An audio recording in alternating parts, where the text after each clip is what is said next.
بالکل واضح الفاظ میں کہا کہ ایک ہی مشرق اور ایک ہی مغرب نہیں بلکہ دو مشرق ہیں اور دو ہی مغرب ہیں۔ ناظرین غور کریں، ان کے عقیدے کے مطابق تو سورج ایک ہی مخصوص مقام سے طلوع ہوتا ہے اور ایک ہی مخصوص مقام پر جا کر ڈوب جاتا ہے، یعنی ایک ہی مشرق اور ایک ہی مغرب۔ لیکن اللہ سبحانہ و تعالیٰ نے ان کے اس عقیدے کا رد کرتے ہوئے یہ بات کہی کہ ایک نہیں بلکہ دو مشرق اور دو ہی مغرب ہیں۔ اور ناظرین جب قرآن میں اللہ سبحانہ و تعالیٰ نے دو مشرق اور دو مغرب کا ذکر کیا، جب یہ بات سامنے آئی تو قرآن پر ایمان لانے کے دعوے داروں کی اکثریت نے مشرقین اور مغربین کی طرح طرح کی تعویلات کی، لیکن اس کے باوجود یہ لوگ اپنے مقاصد میں ناکام رہے۔ کوئی ایک بھی شخص ایسا نہیں ہوا کہ جو اس کا جواب دے سکا، کیونکہ قرآن نہ صرف مشرقین اور مغربین، دو مشرق اور دو مغرب کی بات کرتا ہے، بلکہ قرآن مشارق و مغارب، بہت سی لاتعداد مشرق اور بہت سی لاتعداد مغرب کی بات کرتا ہے، جیسا کہ آپ ان آیات میں دیکھ سکتے ہیں۔ سورہ الاعراف آیت نمبر 137 مشارق الارض و مغاربہا، سورہ صافات آیت نمبر 5 ورب المشارق، سورہ المعارج آیت نمبر 40 برب المشارق و مغارب۔ ناظرین آپ نے دیکھا قرآن میں 3 مقامات پر لفظ مشارق اور 2 مقامات پر لفظ مغارب کا استعمال ہوا۔ قرآن میں مشارق کا لفظ 3 بار استعمال ہونا یہ انتہائی حکمت سے لبریز ہے۔ مشارق کا لفظ 2 کی بجائے 3 بار صرف اور صرف اسی صورت میں استعمال ہو سکتا ہے کہ سورج زمین کے وجود میں آنے کے بعد میں وجود میں آیا، جس سے مشارق ہوئے، پھر مغارب جو مشارق بھی ہوئے اور مشارق جو مغارب بھی ہوئے۔ یوں 3 بار مشارق بنے گا اور 2 بار لفظ مغارب وجود میں آئے گا۔ یوں ناظرین قرآن میں اللہ سبحانہ و تعالی نے یہ عظیم راز بھی کھول کر رکھ دیا کہ زمین پہلے وجود میں آئی اور زمین کے بعد سورج وجود میں آیا۔ اب ناظرین ایسے لوگ جن کے عقیدے کے مطابق ایک ہی مشرق اور ایک ہی مغرب ہے، یعنی سورج ایک ہی مقام سے طلوع ہوتا ہے اور ایک ہی مقام پر جا کر ڈوب جاتا ہے، جب قرآن میں مشرقین اور مغربین الفاظ آئے تو انہوں نے ان الفاظ کی طرح طرح سے تعویلات کرنے کی کوشش کی۔ جب انہوں نے تعویلات کی تو مشارق و مغارب ان الفاظ سے ان کی تعویلات کا تصادم ہوا۔ مشارق و مغارب کی ایسی کوئی تعویل کرنے میں ناکام رہے کہ جس میں مشرقین اور مغربین کا بھی احاطہ ہو جائے، یوں یہ ہر طرح سے ناکام رہے اور لوگ سوالات نہ اٹھائیں۔ اس وجہ سے انہوں نے ان باتوں کو، ان الفاظ کو، ان چیزوں کو چھپانا شروع کر دیا، ان کو سامنے لانے سے گریز کرتے رہے تاکہ نہ ہی ان کی کوئی پول کھلے اور نہ ہی لوگ سوالات اٹھائیں۔ لیکن ناظرین حقیقت تو یہ ہے کہ جب بنیاد ہی غلط ہو تو پھر حق کیسے سمجھ آ سکتا ہے؟ ان لوگوں کا معاملہ یہ ہے کہ یہ لوگ قرآن سے حق کو نہیں سمجھنا چاہتے، بلکہ یہ اپنے آباء و اجداد سے نسل در نسل منتقل ہونے والے عقائد کی تائید و تصدیق میں قرآن کھولتے ہیں۔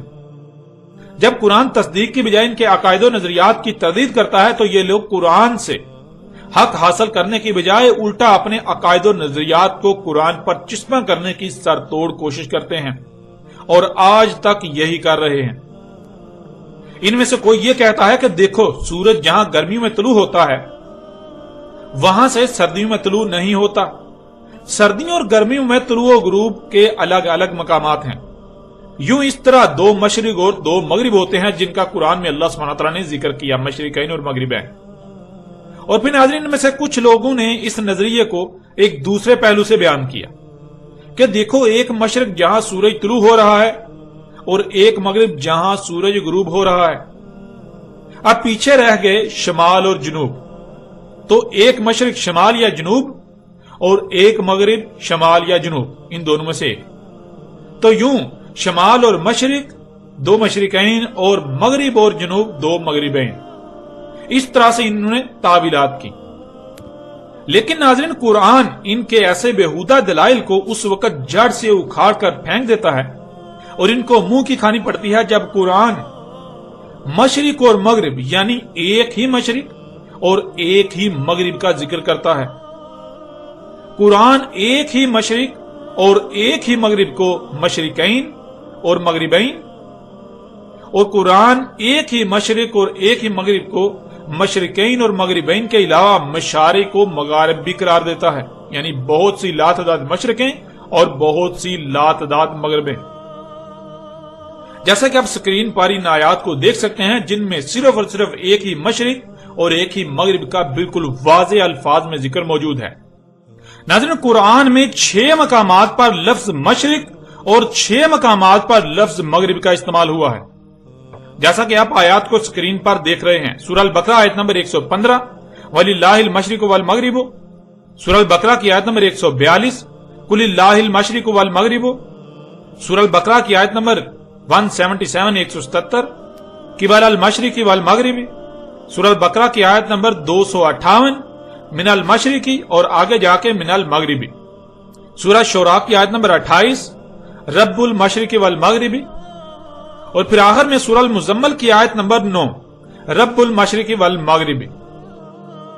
ناظرین، آپ نے دیکھا کہ قرآن میں اللہ سبحانہ وتعالی نے نہ صرف ایک ہی مشرق اور مغرب کا ذکر کیا، بلکہ اللہ سبحانہ وتعالی نے اس ایک ہی مشرق اور ایک ہی مغرب کو مشرقین اور مغربین بھی کہا، پھر اسی ایک ہی مشرق اور ایک ہی مغرب کو مشارق اور مغارب بھی کہا۔ یوں جس طرح یہ لوگ 2 مشرقیں اور 2 مغربیں بنانے کی کوشش کرتے ہیں تو اپنے ہی عقیدے ایک ہی مشرق اور ایک ہی مغرب کا رد کر رہے ہوتے ہیں، اور پھر جب ایک کی بجائے 2 مشرقیں اور 2 مغربیں بنانے کی کوشش کرتے ہیں تو اسے بیک وقت ایک ہی مشرق اور ایک ہی مغرب ثابت نہیں کیا جا سکتا، کیونکہ جب انہوں نے مشرقین سے مراد 2 الگ الگ مشرقیں بنا دیں، الگ الگ مقامات بنا دیے، تو پھر وہ 2 الگ الگ مقامات کو ایک کیسے کہا جا سکتا ہے؟ قرآن میں ایک ہی مشرق و مغرب کو مشرقین و مغربین، پھر ایک ہی مشرق و مغرب کو مشارق و مغارب کہا گیا، یعنی بہت سی مشرقیں اور بہت سی مغربیں۔ ناظرین، اس کی حقیقت کیا ہے اسے آپ کے سامنے رکھتے ہیں۔ آپ یہ بات پیچھے جان چکے ہیں کہ اللہ سبحانہ و تعالی نے بالکل واضح کر دیا کہ زمین گیند کی طرح گول ہے، اور آپ یہ بھی جان چکے کہ رات اور دن کا اختلاف کیسے ہو رہا ہے، رات اور دن کیسے آ جا رہے ہیں۔ رات اور دن سورج کے زمین کے گرد گھومنے کی وجہ سے نہیں، بلکہ زمین کے اپنے ہی محور پر سورج پر گھومنے کی وجہ سے آ جا رہے ہیں۔ قرآن میں اللہ سبحانہ و تعالی نے بالکل واضح کر دیا کہ لیل تھی، روشنی ناظرین بعد میں آتی ہے۔ ایک طرف اندھیرا ہے اور دوسری طرف سورج کی روشنی، درمیان میں گیند کی طرح گول زمین خلا میں معلق ہے، اور رات اور دن کے اختلاف کے لیے اپنے ہی محور پر گھوم رہی ہے۔ اب غور سے دیکھیں تو نہ ہی روشنی آگے پیچھے ہو رہی ہے، روشنی سفر کر رہی ہے، اور نہ ہی اندھیرا آگے پیچھے ہو رہا ہے، اندھیرا سفر کر رہا ہے۔ یوں روشنی اور اندھیرے کے درمیان ایک لائن لگا لیں، زمین کے اوپر ایک لائن لگا لیں جو کہ روشنی اور اندھیرے کی سرحد ہے، حد ہے۔ وہ آپ کو سکرین کے اوپر چاند نما ایک لائن نظر آ رہی ہے۔ اس لائن کے ایک طرف اندھیرا ہے اور دوسری طرف روشنی۔ اب ناظرین، آدھی زمین پر رات ہے جو اندھیرے میں ہے، اور آدھی زمین جو روشنی میں ہے اس پر دن ہے۔ ایک مقام ہے جو اندھیرے اور روشنی کی حد ہے، یہ حد ایک طرف کے لوگوں کے لیے طلوع، تو عین یہی مقام دوسری طرف کے لوگوں کے لیے مقام غروب ہو گیا۔ یوں یہ بن گیا ایک مشرق اور ایک مغرب۔ اب جب زمین گھوم کر اس کا مشرق والا حصہ دوسری طرف جاتا ہے تو مغرب یعنی سورج ڈوبتا ہوا نظر آتا ہے۔ یوں ایک طرف کے لوگوں کے لیے غروب، تو عین وہی مقام زمین کے دوسری طرف والوں کے لیے مقام طلوع ہوتا ہے، سورج طلوع ہو رہا ہوتا ہے۔ یوں ایک مشرق اور ایک مغرب یہ ہو گئے۔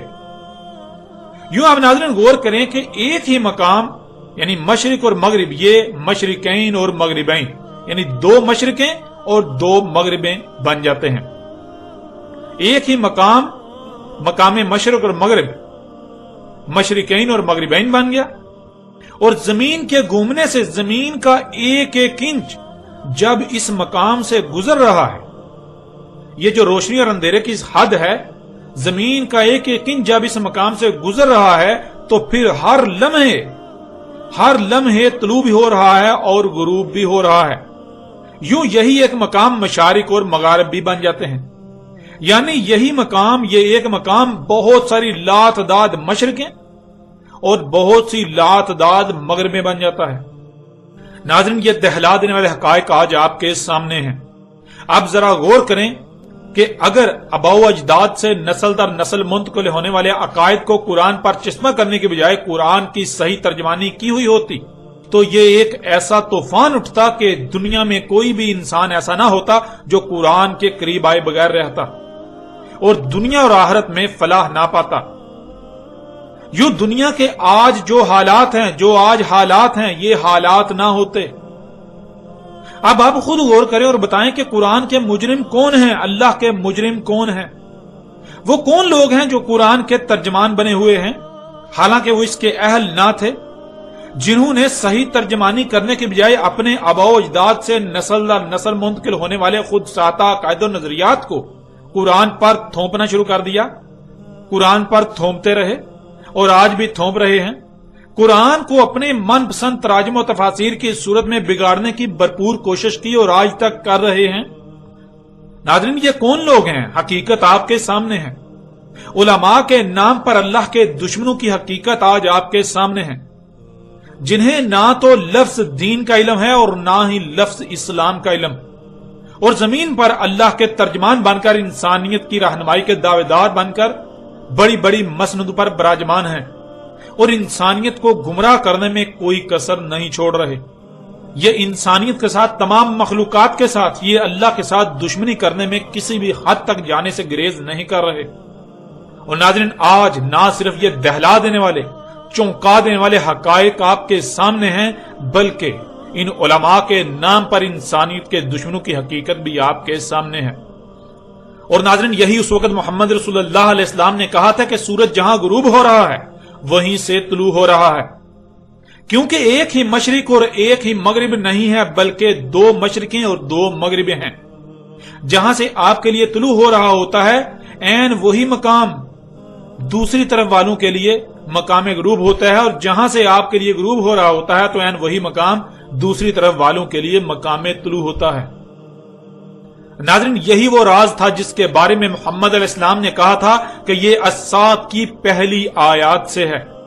محمد علیہ السلام کے وقت کسی کو علم نہ تھا اس حقیقت کا سوائے اللہ کے رسول محمد رسول اللہ علیہ السلام کے اور ان کے چند خاص اصحاب کے۔ ناظرین، یہی وہ حقیقت تھی جس کے بارے میں رسول اللہ علیہ السلام نے کہا تھا کہ آج کوئی بھی اسے تسلیم نہیں کرے گا، لیکن کل کو جب یہ اپنی آنکھوں سے دیکھ لیں گے کہ جہاں یہ سورج کو طلوع ہوتا ہوا دیکھتے ہیں وہیں سے وہ غروب بھی ہو رہا ہوتا ہے ایک دوسری قوم پر، جہاں سے اسے غروب ہوتا دیکھتے ہیں وہیں وہ ایک دوسری قوم پر طلوع بھی ہو رہا ہوتا ہے، جب یہ اپنی آنکھوں سے دیکھ لیں گے تب یہ سارے کے سارے اس بات کو مان جائیں گے۔ اگر اس وقت آج سے 14 صدیاں قبل کسی کو بتایا جاتا، یہ حقیقت سامنے رکھی جاتی، تو اس وقت کوئی بھی نہ مانتا کہ ہم تو اپنی آنکھوں سے دیکھ رہے ہیں سورج سفر کر رہا ہے اور تم کہہ رہے ہو زمین گھوم رہی ہے، ایسا کیسے ہو سکتا ہے؟ لہذا اس وقت کوئی بھی نہ مانتا۔ اب بڑھتے ہیں ناظرین آگے، اور زمین، سورج، چاند، رات اور دن کے اختلاف کے حوالے سے ان کے مزید عقائد اور ان کی حقیقت آپ کے سامنے رکھتے ہیں۔ ان کا عقیدہ ہے کہ اللہ کا عرش آسمانوں میں ہے اور اللہ آسمانوں میں اپنے عرش پر بیٹھا ہوا ہے۔ عرش سے مراد تخت لیتے ہیں، جیسے کسی بادشاہ کا تخت ہوتا ہے جس پر بادشاہ بیٹھا ہے، یعنی تخت ایک مادی شے ہے۔ یوں تخت اگر مادی شے ہے تو ظاہر ہے ان کے مطابق اللہ بھی اس تخت پر بیٹھا ہوا زمین و آسمانوں سے الگ ایک مادی وجود ہے، مادی شے ہے جو زمین و آسمانوں سے الگ ہے۔ پھر یہاں تک کہتے ہیں کہ اللہ ہر رات کے پچھلے پہر ایسے نیچے اتر کر پہلے آسمان پر آتا ہے جیسے آپ سیڑھیوں سے اترتے ہیں، یعنی ہر رات اللہ زمین کے پہلے آسمان پر اترتا ہے جو کہ سطح زمین سے لے کر 3 تا 12 کلومیٹر تک بلند ہے، جس کا مطلب ہے کہ اللہ ہر رات 3 تا 12 کلومیٹر کی بلندی پر آتا ہے۔ اور آپ نے یہ بات اکثر سنی ہوگی، باقاعدہ یہ کہا جاتا ہے کہ جو اللہ کے عرش کو آسمانوں میں تسلیم نہ کرے، جو اللہ کو آسمانوں میں اپنے عرش کے اوپر تسلیم نہ کرے، وہ مرتد، زندیق، کافر و مشرک ہے، یہاں تک کہ وہ واجب القتل ہے، اس کا قتل جائز ہے۔ اب ناظرین، سوال یہ پیدا ہوتا ہے کہ اگر ان کے یہ عقائد و نظریات سچے ہیں تو پھر قرآن کو اس پر خاموش رہنا چاہیے تھا، کیونکہ یہ عقائد تو قرآن کے نزول سے پہلے کے چلے آ رہے ہیں. یہ عقائد تو مشرکین عرب سمیت یہود و نصارہ کے تھے، اور آج بھی یہود و نصارہ کے یہی عقائد ہیں. اگر یہ سچے تھے تو قرآن کو ہر لحاظ سے اس موضوع پر خاموش رہنا چاہیے تھا، اور اگر قرآن اس پر خاموش نہیں رہتا تو اس کا مطلب بالکل صاف ظاہر ہے کہ قرآن ان کے ان باطل عقائد کو جڑ سے اکھاڑ پھینک رہا ہے اور ان کے برعکس حق کھول کھول کر واضح کر رہا ہے. اب ناظرین، ان کے عقائد و نظریات کے برعکس قرآن میں دیکھیں کہ اللہ سبحانہ و تعالیٰ نے اس بارے میں کیا کہا. اس وقت آپ کو سورہ ہود کی آیت نمبر 7 نظر آ رہی ہے. اس آیت میں اللہ سبحانہ و تعالیٰ کا کہنا ہے وَهُوَ الَّذِي خَلَقَ السَّمَاوَاتِ وَالْأَرْضَ فِي سِتَّةِ أَيَّامٍ وَكَانَ عَرْشُهُ عَلَى الْمَاءِ، اور جو کچھ بھی نظر آ رہا ہے وہی ذات ہے. خلق کیا آسمانوں اور زمین کو 6 مراحل میں، اور تھا اس کا عرش ہے پانی پر.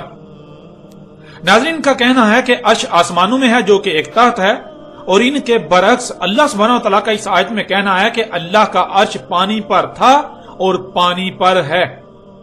دونوں بالکل متضاد باتیں ہیں اور حقیقت آپ کے سامنے ہے. عرش کہتے ہیں جو نظام وضع کر دیا اسے چلانے کو. اور ناظرین، جب آپ غور کریں تو آپ کو پتہ چلے گا کہ زمین کا نظام پانی پر چل رہا ہے. پانی زمین پر چلنے والے نظام میں بنیاد کی حیثیت رکھتا ہے. اللہ کا عرش پانی پر ہے، اس کا مطلب یہ ہے کہ اللہ نے زمین پر جو نظام وضع کیا، اللہ زمین پر جو نظام وضع کر کے چلا رہا ہے اس کی بنیاد پانی پر ہے. یہ سارے کا سارا نظام پانی پر چل رہا ہے. یہ جو موت و حیات ہو رہی ہے، نباتات نکل رہی ہیں، یہ جو بارشیں برس رہی ہیں، یہ سارا نظام چل رہا ہے، اس کی بنیاد پانی پر ہے. یہ سارے کا سارا نظام پانی پر کھڑا ہے، یہ نظام پانی پر چل رہا ہے. اور پھر ناظرین کا کہنا ہے کہ اللہ آسمانوں اور زمین سے الگ آسمانوں میں ہے. اب دیکھیں کہ اس بارے میں اللہ سبحانہ وتعالی کا کیا کہنا ہے. سورہ الحدید کی آیت نمبر 4 میں اللہ سبحانہ وتعالی کا کہنا ہے وَهُوَ مَعَكُمْ أَيْنَ مَا كُنْتُمْ، اور وہی ہے تمہارے ساتھ تم جہاں کہیں بھی ہو. یعنی تم جہاں کہیں بھی ہوتے ہو تو دیکھو وہاں کون ہے. جس کا وجود نظر آئے تو وہ اللہ ہی کا وجود نظر آئے گا. اور اسی کو اللہ سبحانہ و تعالی نے قرآن میں ایک اور پہلو سے بھی بالکل کھول کر واضح کر دیا.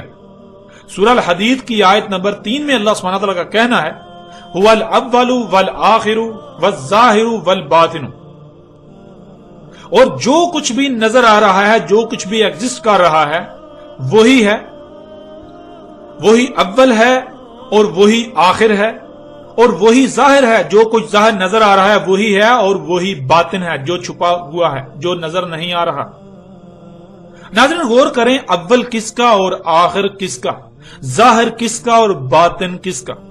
یعنی کیا ہے جو کھلم کھلا نظر آ رہا ہے، اور وہ کیا ہے جو کھلم کھلا نظر نہیں آ رہا، بلکہ ایک دوسرے میں یا ایک دوسرے کے پیچھے چھپا ہوا ہے، جو باطن ہے. اس آیت میں بالکل واضح کر دیا گیا کہ یہ اللہ ہے. ناظرین ان آیات میں اللہ سبحانہ و تعالی نے ان کے اس عقیدے کو بھی بنیاد سے اکھاڑ کر رکھ دیا، جو یہ کہتے ہیں کہ اللہ اوپر آسمانوں میں ہے، اللہ کا عرش آسمانوں میں ہے، آسمانوں پر ہے. اللہ سبحانہ و تعالی نے ان کے ان عقائد کو جڑ سے بنیاد سے اکھاڑ کر رکھ دیا. اور ناظرین یہاں یہ بات بھی واضح کرنا بہت ضروری ہے کہ اللہ کا موضوع ایک وسیع موضوع ہے جس پر الگ سے اِنَّا عَلَيْنَا بِيَانَهُ کے سلسلے کے تحت تفصیل کے ساتھ ہر پہلو سے بات کی جائے گی اور ہر سوال کا جواب دیا جائے گا. اللہ کیا ہے، اللہ پر کوئی سوال نہیں رہے گا. فی الحال بڑھتے ہیں آگے اپنے موضوع پر. ناظرین آپ نے خود دیکھا اللہ سبحانہ و تعالی نے قرآن میں کس قدر کھول کھول کر حق واضح کر دیا.